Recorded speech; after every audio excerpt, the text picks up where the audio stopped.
నిండు నూరేళ్లురా. ఇలా తలుచుకోగానే అలా వచ్చా. నన్నెందుకు తలుచుకోవాల్సి వచ్చింది? నువ్వు చేసిన ఘనకార్యానికి. నేనేం చేశాను? మే మావయ్యకి హార్ట్అటాక్ తెప్పించా. పొత్తంలో ఉన్న మనిషిని నేల మీద దొర్లేలా చేశా. మళ్ళీ మళ్ళీ అలాంటి పిచ్చి పనులు చేయకు. నా మాట విని వెంకటలక్ష్మిని పెళ్లి చేసుకో. లేకపోతే ప్రతిసారి ఇలా ప్రాణాలు దక్కుతాయని గ్యారంటీ లేదు. పుట్టుకుమంటే పాపం 10 జన్మల వరకు మనల్ని పీడిస్తుంది. ప్రతి జన్మలోనూ మనం శత్రువుల్లా పుడతాం. ఏంటమ్మా ఇది? కొత్త రకం సెంటిమెంటా? నీ ప్రాణాలకి నేను, నా ప్రాణాలకి నువ్వే లెక్క చేయలేదు. అలాంటిది ఆయన ప్రాణాల గురించి ఎవరు పట్టించుకుంటారు? ఆయన ప్రాణాలేం అంత తేలిగ్గా పోయే రకం కాదు. అంత గ్యారంటీ ఏంట్రా? చిత్రగుప్తుడి నుండి చీటీ ఏమైనా తెచ్చావా? మా ప్రేమ ఎంత గట్టిదో మావయ్య ప్రాణం కూడా అంతే గట్టిదమ్మా. ఏ సిటీయో వచ్చి ఉంటుంది. అదే హార్ట్అటాక్ అనుకుని మీరు అందరూ కంగారు పడిపోయారు. గుండె కడుక్కుమంటే ఎసిడిటీ అంటావేంటయ్యా? పరీక్షలు చేసి 10 నిమిషాలు అటు ఇటు అయితే పోయేవాడిని చెప్పేవారుగా.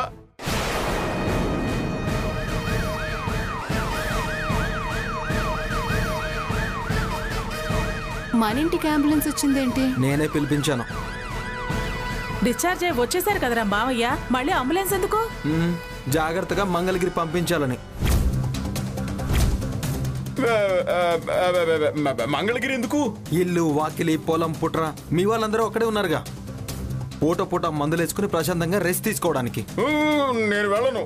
నేను అటు వెళ్ళిపోగానే నువ్వు తులసి మెళ్ళలో తాళి కడితే నేను అక్కడ ఇది ఇక్కడ ప్రాణాలు వదిలేయాల్సిందే.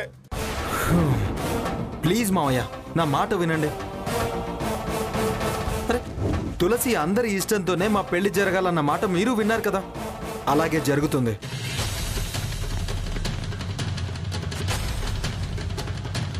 ఎవరిని కష్టపెట్టి కన్నీళ్లు పెట్టించి కళ్యాణం చేసుకో. సవ్యంగా జరిగినప్పుడు మిమ్మల్ని సాదరంగా ఆహ్వానిస్తాం. మాయా, నా మాట విని భయం ఇక్కడ వదిలేసి ధైర్యంగా అక్కడికి వెళ్ళి ఆరోగ్యం జాగ్రత్తగా చూసుకోండి. మా నాన్న అక్కడికి వెళ్ళడానికి వీల్లేదు. ఏయ్, ఎందుకు వెళ్ళేవే? అసలు మీ నాన్న బతికున్నాడు నీకు ఇష్టం లేదా? నిన్న నా కాళ్ళు తులసి కాళ్ళు పట్టుకుని అక్క, బావా అంటూ ఏడ్చావు కదా. ఇప్పుడేంటే ఆయన మేలుకోరి మంగళగిరి వెళ్ళమంటే వీల్లేదు, ఒప్పుకోను అని ప్లేట్ ఫిరాయిస్తున్నావు. ప్లేటు లేదు, గిన్నె లేదు. ఆ మాటకొస్తే అత్తయ్య ఎన్నిసార్లు ప్లేట్ ఫిరాయించలేదు?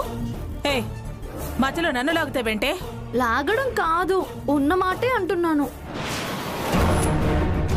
నువ్వెన్నిసార్లు మాట మార్చినా ఏమనని బావా ఇప్పుడు నన్నెందుకు అంటున్నాడు?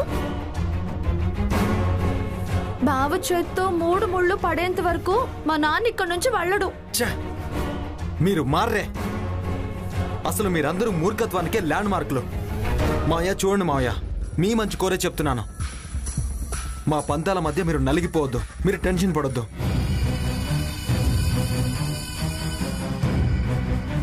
మీరు ఆరోగ్యంగా ఉండాలంటే మీరు బయలుదేరాలి. మీరు మొండిగా ప్రవర్తిస్తే నేను కరాఖండిగా కొన్ని నిర్ణయాలు తీసుకోవాల్సి వస్తుంది. వద్దులే బాబు, నువ్వే నిర్ణయాలు తీసుకోవద్దు. నేనే మంగళగిరి వెళ్ళడానికి నిర్ణయించుకున్నాను. అమ్మా దుర్గమ్మ, వస్తాం. లక్ష్మి జాగ్రత్త, నువ్వు నడవే. వెళ్ళొస్తాను వదినా, జాగ్రత్త అమ్మా. ఉండండి, బ్యాగ్ తీసుకొస్తాను.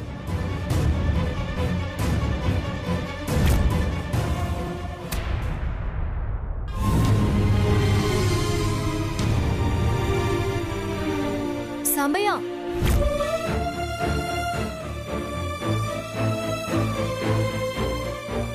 ఏంటి సాంబయ్య ఆ కన్నీళ్ళేంటి? ఎంతకాలం నువ్వు చిన్నపిల్లవి, నువ్వు ఏం మాట్లాడినా ఆవేశంతో మాట్లాడుతున్నావు అనుకునేవాణ్ణమ్మా. ఎవరి స్వార్థం వాళ్ళు చూసుకునే ఈ రోజుల్లో నువ్వు ఇంత పెద్ద మనసు చేసుకుని వివేకంతో ఆలోచిస్తావు అనుకోలేదు. ఆదిత్యతో పెళ్లి కావాలని ఎన్నో కలలు కన్నావు. అది నెరవేరబోతున్నా ఈ టైంలో కూడా ఎదుట మనిషి ఆపదలో ఉన్నాడని నీ కలని పక్కన పెట్టి నువ్వు అతనికి ప్రాణం పోసావు. ఎవరు ఏమైపోతేనే నా పని అవుతుందని దుర్గమ్మలా నువ్వు నీ పెళ్లి కోసం ఆలోచించుంటే ఈరోజు నరసింహ ప్రాణాలతో ఉండేవాడు కాదు. నరసింహకి ఏమైనా అయ్యుంటే ఆ అపనిందని మనం జీవితాంతం మొయ్యాల్సి వచ్చేది. పక్కన మనిషి ప్రాణాలతో కొట్టుమిట్టాడుతున్నా అవేం పట్టించుకోకుండా తులసి పెళ్లి చేసుకుంది అనే మచ్చుండిపోయేది. నాకింక నీ మీద పూర్తి నమ్మకం వచ్చేసిందమ్మా. నేను మీ అమ్మ నీ పెళ్లి గురించి దిగులు పడం, ఎటువంటి జోక్యం కూడా చేసుకోం. ఎందుకంటే నువ్వు ఎలా అయినా దుర్గమ్మను ఎదిరించి ఆదిత్యని సాధించుకోగలవు. దుర్గమ్మ వేసే ఎత్తుల్ని ఎలా ఎదుర్కొంటావో, ఆమె వేసే ప్లాన్స్ని ఎలా బ్రేక్ చేస్తావో, ఆమె ఆలోచనలకు ఎలా కళ్ళెం వేస్తావో, నీ ఆదిత్యని ఎలా దక్కించుకుంటావో నీ ఇష్టం అమ్మా. అవన్నీ నాకు వదిలేసి నువ్వు అమ్మ ధైర్యంగా ఉండండి. ఆ దుర్గమ్మ ప్లాన్స్ కి చెక్ పెట్టి ఆదిత్యతో నా పెళ్లి ఎలా చేసుకోవాలో నాకు బాగా తెలుసు. అమ్మ నువ్వు నిశ్చింతగా ఉండండి సాంబయ్య, మిగిలింది నేను చూసుకుంటాను. ఈ తులసి అంటే ఏంటో ఆ దుర్గమ్మకి తెలిసొచ్చేలా చేస్తాను.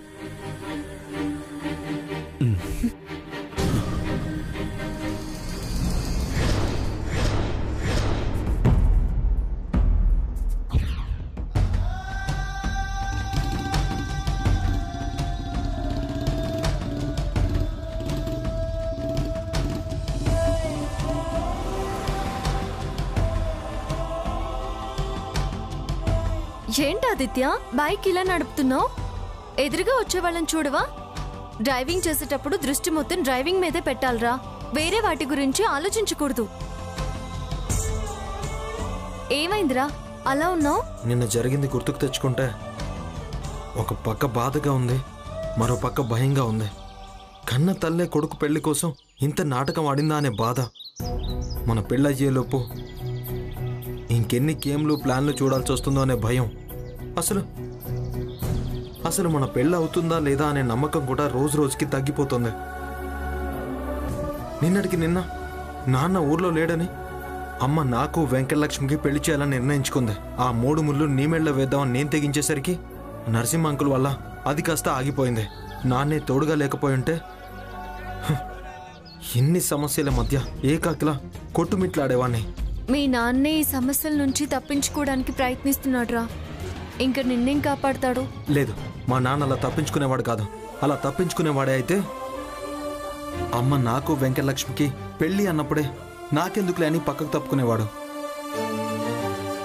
బట్ మా అమ్మని ఎదిరించి మన పెళ్లి చేయాలనుకోడు. డిపార్ట్మెంట్లో పెద్ద పెద్ద సమస్యలకే భయపడని మా నాన్న ఇలాంటి చిన్న సమస్యలు చూసి భయపడతాడు అనుకుంటున్నావా? చిచి, భయపడుతున్నాడు అనడం లేదురా, ఈ సమస్య నుంచి తప్పించుకుంటున్నాడేమో అని అంటున్నాను. లే తులసి, నువ్వు పొరపాటు పడుతున్నావు. మా నాన్న మీ అమ్మని తీసుకునే కదా షిరిడి వెళ్ళింది. ఒంటరిగా వెళ్ళి ఉంటే నువ్వన్నదే నిజం అనుకోవచ్చు. అయినా వాళ్ళు వెళ్ళింది దైవ దర్శనానికి, మన పెళ్లికి ఎలాంటి ఆటంకాలు రాకూడదని మొక్కుకోవడానికి. అలాంటి మనిషిని పట్టుకుని అయినా అసలు నీకు ఎలా అనిపించింది? ప్లీజ్ తులసి, దయచేసి ఇంకెప్పుడు అలా మాట్లాడుకో. సరే ఆదిత్య, మామయ్య గురించి నాకన్నా నీకే బాగా తెలుసు. ఏదో మా నాన్న ఇలా అన్నాడు అని చెప్పానంతే. సర్లేరా, నడిచి నడిచి కాళ్ళు నొప్పెడుతున్నాయి, కాస్త ఇంటి వరకు దింపరా బాబు. రా, వచ్చి బండి ఎక్కు.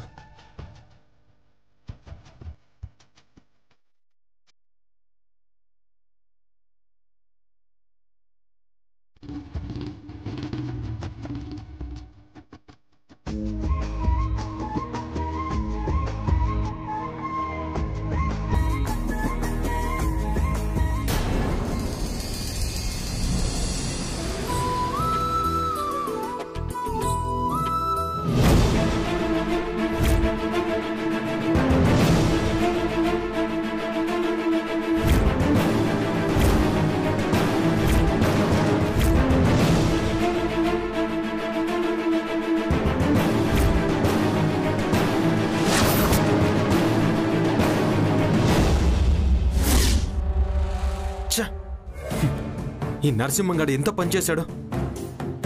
మన పెళ్లికి అడ్డు రావడమే కాదు, ఇప్పుడు ఈ పోస్టర్లతో మా ఇంటి పరువును కూడా బజార్ను వేశాడు.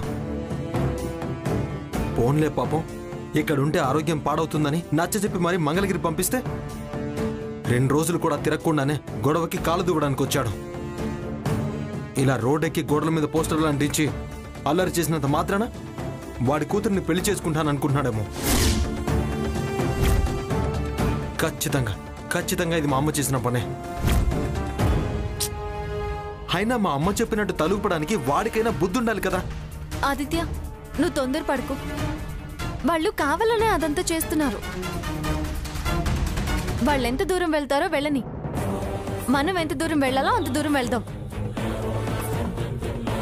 మనిద్దరి పెళ్లి కావాలన్నది మా అమ్మ కోరిక. ఆ కోరిక తీర్చడానికి నేనెంత దూరమైనా వెళతాను, ఎంతమందినైనా ఎదిరిస్తాను. నువ్వు ప్రశాంతంగా వెళ్ళు.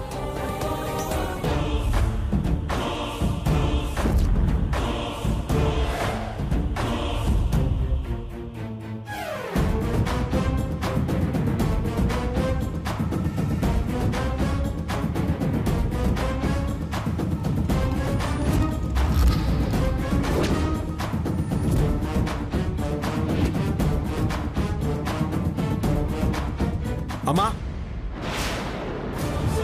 అమ్మా, ఏంటి? చూసావమ్మా మావ ఎంత పని చేశాడో చూసావా? ఇంటి బయట బోర్డులు పోస్టర్లు పట్టుకుని నా కూతురికి న్యాయం చేయండి, నాకు ఊపిరిపోయండి అని దీక్షలు చేస్తూ కూర్చున్నాడమ్మా. మంగళగిరికి వెళ్తానన్నవాడు మళ్ళీ వెనక్కొచ్చి ఇలా ఇంటి ముందు తిష్ట వేశాడంటే ఖచ్చితంగా ఇది నీ ప్లానే అయి ఉంటుంది. ఏంటమ్మా ఇలా చేస్తున్నావు? ఇంటి పరువు తీసుకెళ్లి వీధిలో పెడుతున్నారు. అదేంట్రా నన్నంటావేంటి? అసలు అతను మంగళగిరి నుంచి తిరిగి రావటానికి ఇంటి ముందు కూర్చోడానికి నాకు ఎటువంటి సంబంధం లేదురా. అయినా నరసింహన్నయ్య పోరాటంలో అర్థం ఉంది. కూతురి జీవితం అలా అయిపోతుందంటే ఏ తండ్రి చూస్తూ ఊరుకోడ్రా. నీకు వెంకటలక్ష్మికి పెళ్లి చేస్తానంటే ఆ సాంబయ్య మౌనంగా చూస్తూ ఊరుకుంటున్నాడా? ఈనాళ్ళకి నీకు ఇంటి పరువు గుర్తొచ్చిందేట్రా?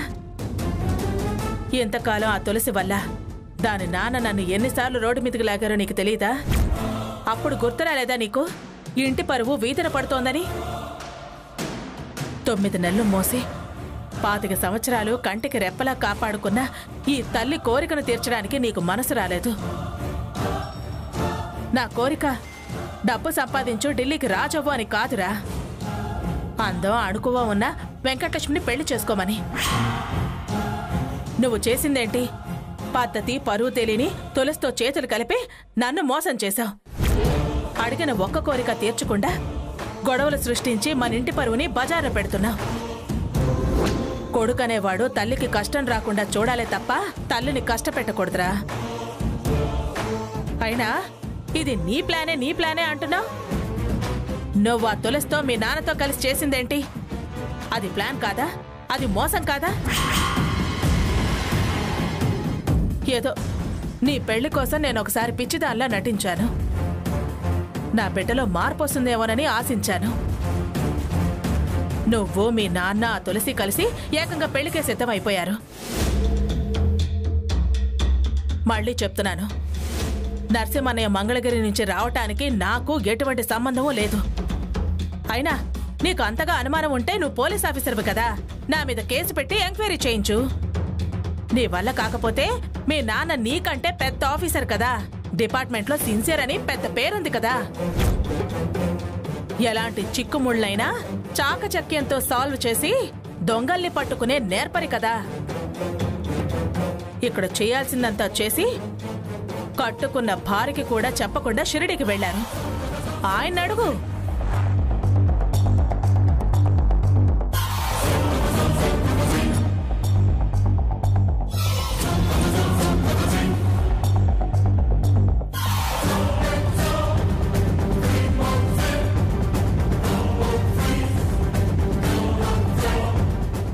ఫోన్ అంటే స్విచ్ ఆఫ్ అని వస్తుంది. తులసి చెప్పినట్టు నాన్ని సమస్య నుంచి ఎస్కేప్ అవడానికి చూస్తున్నారా?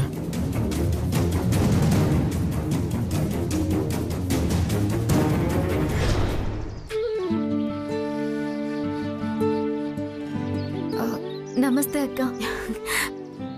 అక్క అంటే నమస్కారాలేంటి? కూర్చో ముందు. గౌరవం ఇస్తున్నానంతే. అక్క చెల్లెల మధ్య గౌరవం కాదు, చనువు ఉండాలి. గౌరవ మర్యాదలు కాదు. అయినా ఆ పిలుపేంటి? చక్కగా హాసిని పిలువు. అలాగే. అవును, రమ్మని ఫోన్ చేసావు? అవును, హాస్పిటల్ నుంచి వస్తూ ఆదిత్య ఇంటి ముందు పోస్టర్ చూసా. ఏంటవి? ఎవరు వేయించారు? ఆ దుష్ట చతుష్టయం ఉంది కదా, వాళ్ళదే ప్లాన్. దుష్ట చతుష్టమా? ఆ దుర్గమ్మ, సత్య, లక్ష్మి వాళ్ళ నానమ్మ. మంచి పేరు పెట్టావు. చేష్టల్ని బట్టి. అలా చేయించినందుకు నీకేం ఇబ్బంది లేదా? కుంటి ప్లాన్లు, నాకేం ఇబ్బంది? అయినా అలాంటివి చాలా సార్లు వేశారు, నాకు అలవాటైపోయిందిలే. అవును, స్ట్రాంగ్ గా చెప్పు. నువ్వు నన్ను నమ్ముతున్నావా? వైదేహి బాధ్యత తీసుకున్నావు. తనకి నమ్మకం లేకపోతే నీకు అప్పగించదు కదా.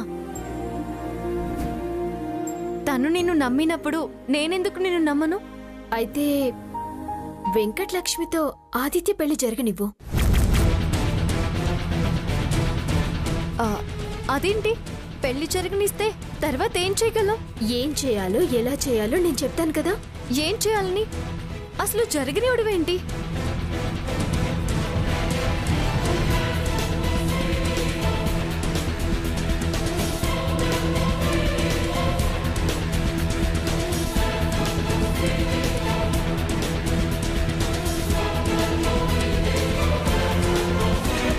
ఇది నా ప్లాన్ కూడా కాదు, వైదేహి చెప్పిందే.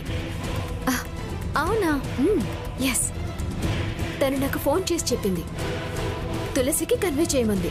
తను చెప్తే ఓకే, లేకపోతే తను రేపు అలా ఎవరు చేయమన్నారు అని అంటుంది. తను యుఎస్ లో ఉన్న మీ పెళ్లి గురించి ఆలోచిస్తుంది. ఇలా చేస్తే మీ అమ్మ కోరిక నెరవేరుతుంది, మీ ప్రేమ ఫలిస్తుంది. పైగా మీ ప్రయత్నం అన్నట్టు మీరు చెడగొట్టినట్టు కాదు. మీ మీద మీ అత్తయ్య ఫైట్ చేసే ఛాన్స్ కూడా ఉండదు. ఏమంటావ్? మీ ఇష్టం.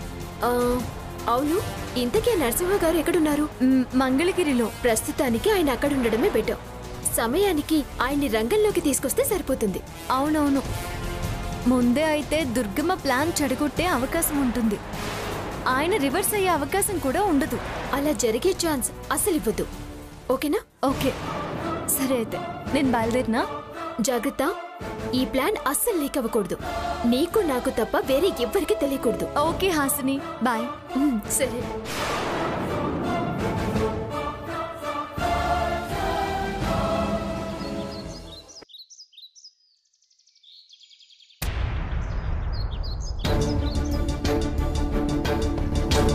ఆదిత్య, ఆదిత్య. వెంకటలక్ష్మి, ఆదిత్య ఫ్రెండ్ ఎవరో వచ్చినట్టున్నారు, 2 కాఫీ కలుపు. ఆదిత్య. హే హే, హాయ్ రా. హాయ్ రా. How are you? ఫైన్ రా. రా కూర్చో. ఏంట్రా సడన్ గా ఇలా వచ్చావు? నీతో ఒక విషయం గురించి మాట్లాడదామని వచ్చాను. ఏంట్రా ఏదో మాట్లాడాలన్నావు? అదే నీ పెళ్లి గురించి. మీ ఇంటి విషయం బయట అందరికీ తెలిసింది. బయట వాళ్లే కాదు, మన డిపార్ట్మెంట్లో కూడా చాలా మంది మాట్లాడుకుంటున్నారు. దానికి తోడు ఊరంతా పోస్టర్లు. మీ నాన్నగారికి నీకు డిపార్ట్మెంట్లో చాలా మంచి పేరుంది.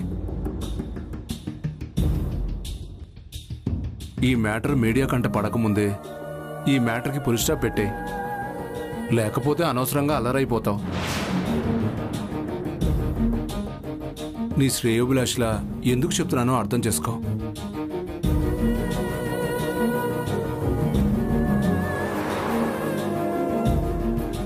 వాళ్ళకివ్వ.